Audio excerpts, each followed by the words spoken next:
If we listen to the Western media, we're told Thaksin Shinawatra was a populist leader who brought modern liberal democratic values and policies to Thailand, like 30 baht universal health care, cheap loans, and that he paid extra attention to the nation's rural poor, especially in the nation's northeast.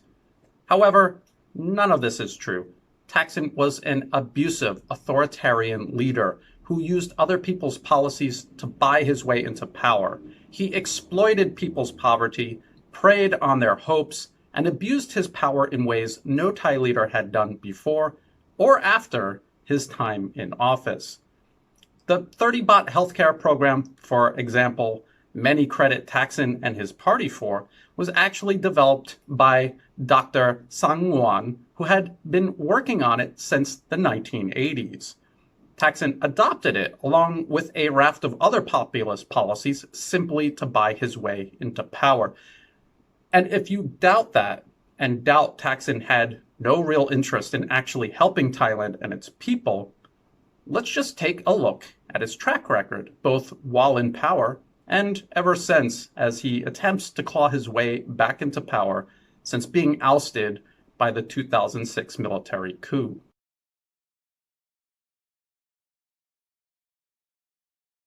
In the late 1990s, Thaksin was an advisor to the notorious private equity firm, the Carlye Group.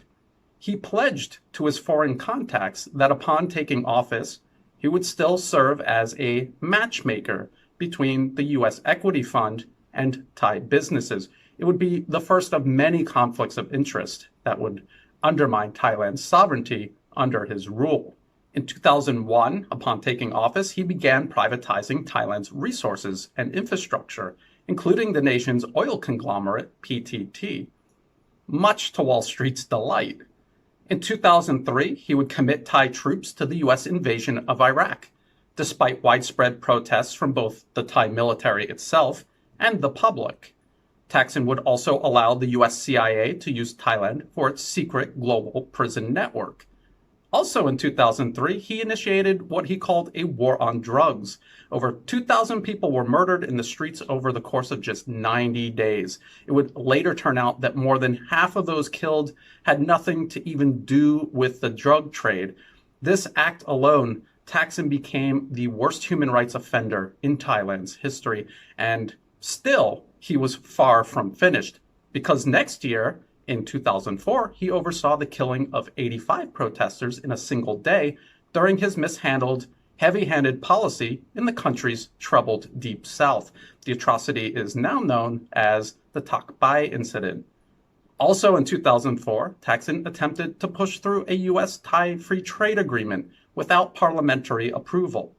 The deal was backed by the U.S. ASEAN Business Council, who, just before the 2011 elections that saw Thaksin's sister, Yingluck Shinawatra, brought into power, hosted the leaders of Thaksin's Red Shirt Street movement in Washington, D.C. Throughout Thaksin's administration, he was notorious for intimidating the press and crushing dissent.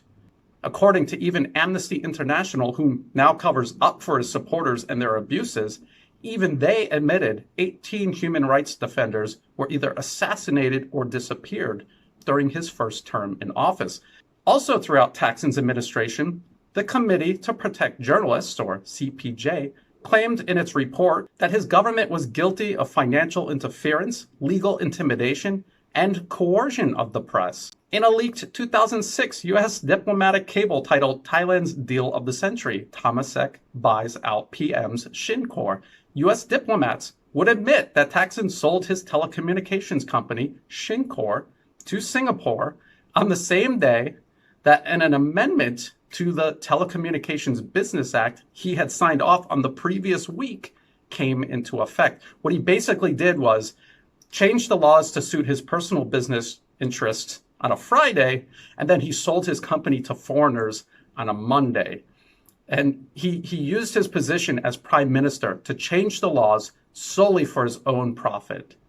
And despite this stunning example of Thaksin's corruption and abuse of power, the U.S. Embassy actually applauded the deal, hoping that the sale of Thai assets to foreigners might help, quote, rest some of the Thais' fears of market liberalization and, by extension, a free trade agreement with the United States.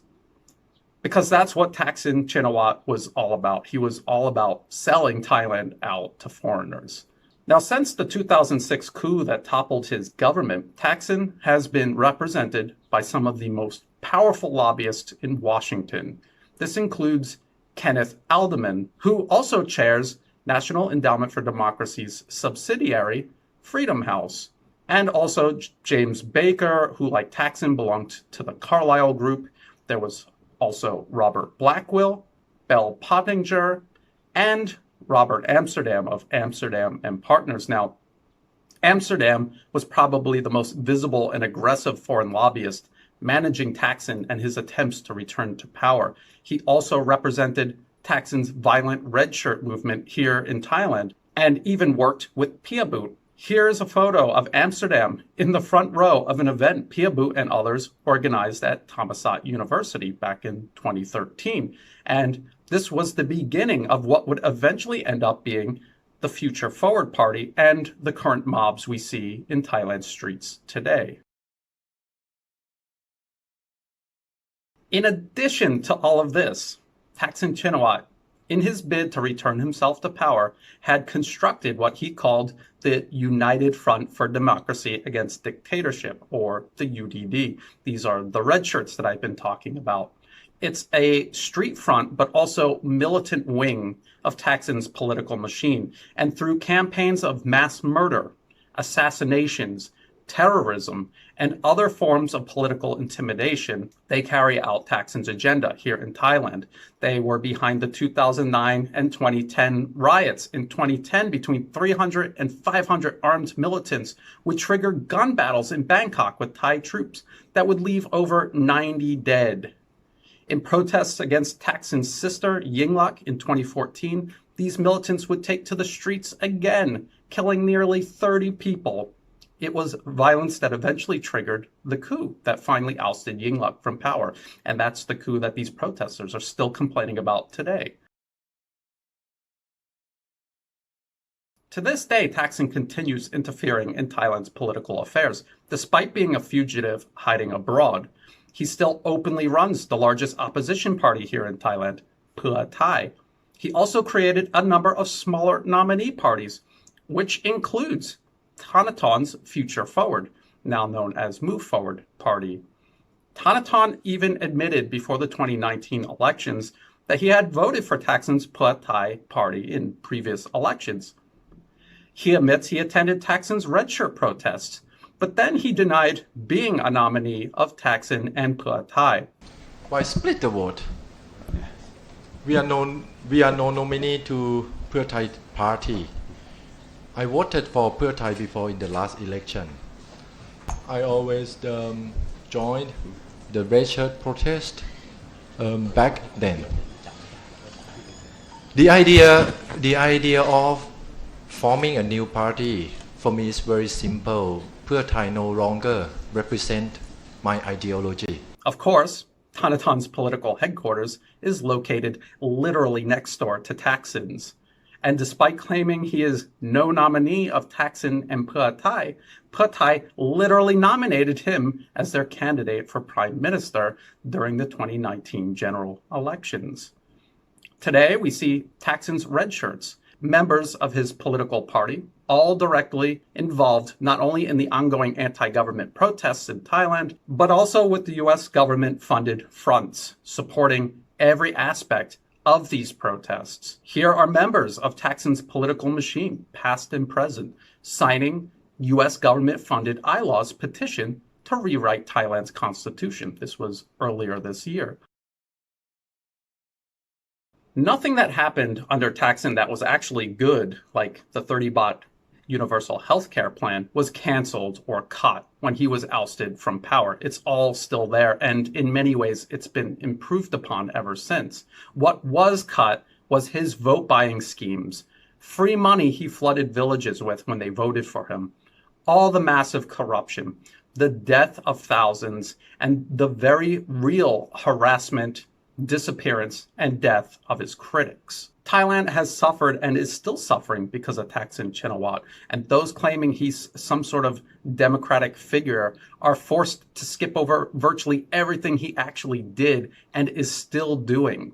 Many of his supporters, including among the ongoing protests today, pretend they don't even support him, claiming he's history and we shouldn't even be talking about him, yet they defend everything he did and is still doing.